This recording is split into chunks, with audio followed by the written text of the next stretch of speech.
चलें, फिर उसके बाद जो है ना एकदम वो कोई कहानी पढ़ रहे हैं, ड्रामा चल रहा है और बेहतरीन मोड़ पे उस पर आगे लिखा बाकी आइंदा, बाकी आइंदा। अब क्या पैदा हो गया? तजस्सुस। ये क्या है?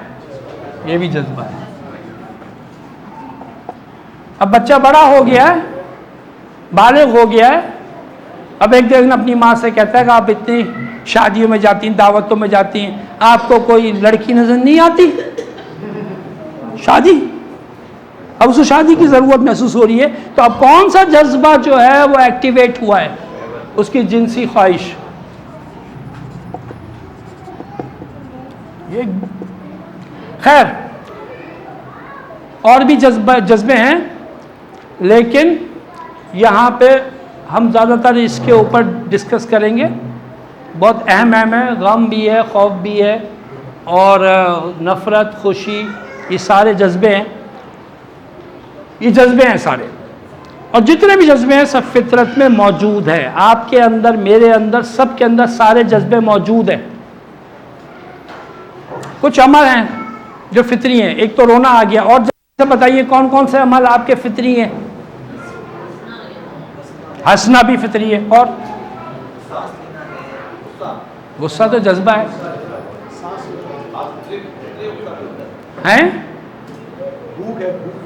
भूख जज्बा है जी? हाँ, बोल, शाउट करना, आवाज निकालना, ये एक अमल है। और बोले, कोई चीज काटती है, हाथ खुद ब खुद उठता है, ये भी एक अमल है।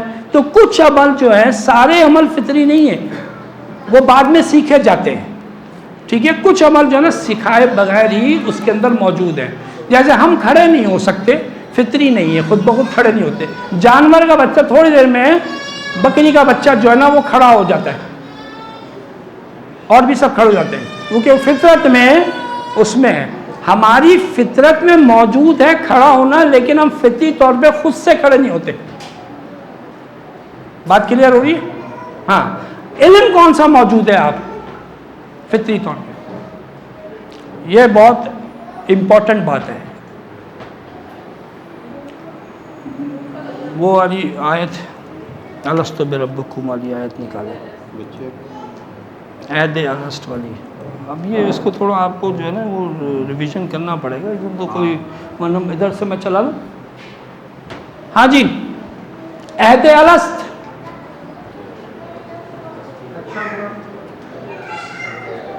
ऐद अलस्त, ऐद अलस्त क्या है? जब अल्लाह ताला ने हज़रत आदम अलैहिस्सलाम की पीठ से जितनी भी रूहें हैं, जो इंसान हैं दुनिया में आने हैं क़यामत तक, उन सब रूहों को उनकी पीठ से निकाला और फिर उनसे एक अहद लिया, क्या मैं तुम्हारा रब नहीं हूं? तो हम सब ने इकरार किया, बला, बिल्कुल आप हमारे रब हैं। और अल्लाह ताला कुरान में कह रहे हैं ये वादा, ये इकरार इसलिए लिया गया कि क़यामत वाले दिन तुम ये ना कहो हमें तो पता ही नहीं था, हमें तो कोई खबर ही नहीं है इस बात की, इसलिए ये हुज्जत करी है। लेकिन सवाल ये है आपसे, कौन सा इंसान है यहाँ पे कि जिसको ये याद हो कि हाँ मुझे याद है मैंने वो कहा था ये बात? किसको याद है? किसी एक को याद है? तो फिर ये हुज्जत कैसे बनी? हुज्जत कैसे बनी? जिसके पास कुरान है, हाँ, ये असल बात समझने की ये है कि ये तो कुरान अगर है तो फिर वो वादा जो उस वक्त लिया वो हुज्जत कैसे बना? इसी वक्त बता दिया ना, कुरान बता रहा हो तो अब बता रहे ना, तो अभी बता देता। वो जो रूह से लिया वो हुज्जत कैसे बन गया? इसकी मिसाल ऐसे है, मेरा बच्चा आए और उसने कोई काम किया और मैं उसको एक लगाऊं और कहूं कि मैं तुम्हें मना किया था ये काम करने को, पर तुमने क्यों किया? तो कहेगा अब्बू आपने कब मना किया था? तो मैं कहूं कि जब तुम दो दिन के थे ना, 2 दिन के, पैदा होने के दूसरे दिन मैं तुम्हारे कोर्ट के पास आया था और तुमसे कहा था जिंदगी में ये काम नहीं करना। अब आप लोग क्या कहेंगे? लेबल ही लगा दिया, दिमाग चल गया। ओ भाई ये तो जाती है, ये तो बच्चे के साथ जाती। बच्चे को याद तो नहीं होगा कि उस वक्त भाई आपने कहा था।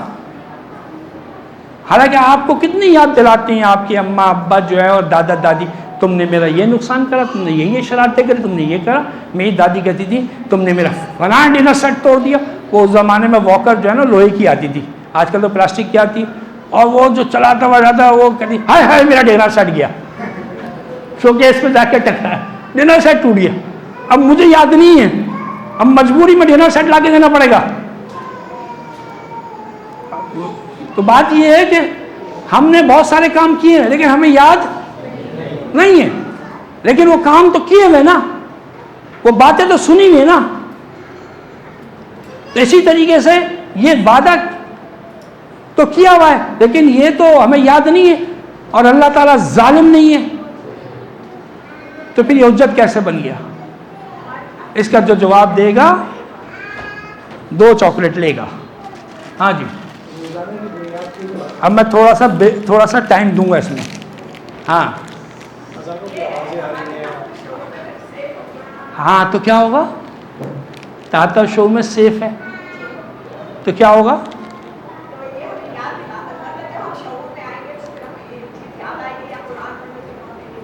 हमें याद आएगी, हम रिएक्ट करेंगे। जज़ाकल्लाह। ये भाई कौन, ये आप वहां पे है ना, आपके पास 2 दे दें तो। हालांकि ये थोड़ा सा अर्ली है लेकिन आप फिर भी पहुंच गई कि ये सबकॉन्शियस रिएक्ट करता है, और सबकॉन्शियस में ये तीनों पड़े हुए हैं। जो ये पड़े हुए हैं इस पे रिएक्ट करेगा, लेकिन रिएक्ट कब करता है? ये रिएक्ट करने का इसका तरीका क्या है? ये हम जो रिएक्ट करते हैं वो किस बुनियाद पे करते हैं? याद नहीं आती है। मैं आपको वही बता रहा हूँ। चल एक एक्टिविटी कर रहे हैं, शायद अगर पहले करी हो तो वैसे ही करिएगा जैसे पहले करी थी, ठीक है? ओके, जो मैं कह रहा हूँ आप वो करते जाइए। अगर यहीं पे करी हुई है तो आप बता दीजिएगा, हम रोक देंगे। 2 + 2 की हुई है? हाँ। 4 + 4 8 + 8 16 + 16 32 + 32 64 - 32 32 - 16 16 - 8 8 - 4 4 - 2 2 - 1। जल्दी से सब्जी सोचो कौन सी जल्दी आ रही है, जल्दी से। भिंडी, ये भिंडी आ रही है, गाजर आ रही है, लंबी वाली लौकी आ रही है। ये क्यों आ रही है? ये बिकॉज ऑफ 1। आखिर में जब 1 आया, और 1 जल्दी से सोचो का मतलब है कि कोई अपनी कॉन्शियस सोचने की जरूरत नहीं है, बस जो आ रहा है वो जल्दी से बोलो। तो 1 से मैचिंग जब होती है, 1 से मैचिंग की जो सब्जी होती है वो आएगी। तो ये जो उठ के आता है ना, ये जब मैचिंग होती है, जब वही जुमला बोला जाता है, जब वही जगह जाती हूं, जब उसका चेहरा नजर आता है तो मुझे वो याद आता है। मैचिंग, या तो खुद मैच कर लो, पूरे हॉल के अंदर एक एक चीज की मैचिंग की जरूरत नहीं है।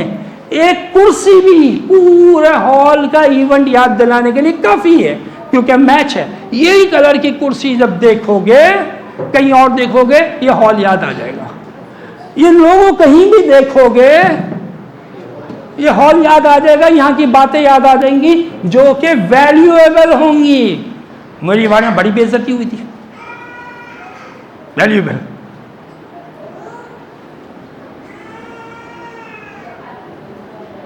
लिंक्स, ये लिंक्स पे चलता है। ये रिएक्ट जो है लिंक पे चलता है और मैचिंग पे चलता है। मैच करेंगे, जब भी मैच करेंगे तो बात ये है कि जिससे मैच करा लो। अल्लाह के नबी सल्लल्लाहु अलैहि वसल्लम के चचा हज़रत हमज़ा अल्लाह शहीद किया गया, और वो शहीद करने वाले का नाम क्या था? वाशी। वाशी वाशी है ना, वाशी, वो वाला वाशी नहीं, हाँ, वो मुसलमान हो गया बाद में। तो अल्लाह के नबी सल्लल्लाहु अलैहि वसल्लम ने कहा कि ठीक है, मैंने तुम्हें माफ़ किया, मैं तुम्हें माफ़ किया, और दिल से माफ़ किया, मतलब कोई ऐसा नहीं है, माफ़ किया बिल्कुल, अब मेरे दिल में नहीं है ऐसी कोई बात, लेकिन तुम मेरे सामने मत आया करो, क्योंकि जब तुम सामने आते हो ना तो मुझे चाचा याद आते हैं। हालांकि शक्लें मिलती हो, कुछ हो तो याद आ नहीं, उस वो वाक़या याद आ जाता है, फिर चाचा याद आ जाते हैं, क्योंकि लिंक है, लिंक मैच है। ये बहुत इंपॉर्टेंट बात है कि हमारी जो मैचिंग और लिंक्स जो है ना, वो हमें जो ना रिएक्शन में लेके आते हैं। जब आप कभी सफ़र पे जाते हैं तो सुकून महसूस करते हैं निकलते ही कराची से, और फिर आप एक लेबल लगाते हैं कि कराची में बहुत बेसुकूनी है, देखो कराची से निकलते ही सुकून आ गया, और जहाँ जाते हैं ना वो वाले सुकून हासिल करने कराची भी आ जाते हैं, अगर स्नैचिंग ना हो उनकी तो। क्यों सुकून आता है? क्यों सुकून महसूस होता है? दो वजह से। लिंक खत्म, एक तो आपकी मैचिंग कोई चीज आपको नहीं मिली, हर चीज नई है, ठीक है। नई चीजें जो है आपको पीछे लेके नहीं जाती, जिनसे आपकी यादें वाबस्ता हैं, अच्छी बुरी। दूसरा ये कि आपको नई चीज होती है तो आपका कॉन्शियस माइंड एक्टिवेट होता है, क्योंकि हर वक्त आपको अटेंशन रहना पड़ता है, ये करना, ये करना, ये करना, ये करना, तो आप पास्ट में नहीं जा पाते, डिस्कनेक्ट हो जाते हैं। डिस्कनेक्शन इज अ सुकून का जो ना असल बुनियादी चीज है। नमाज हमें डिस्कनेक्शन सिखाती है कि डिस्कनेक्ट करो अपने आप को, अपनी इस लाइफ से डिस्कनेक्ट होके अल्लाह से कनेक्ट हो, सुकून हासिल करोगे।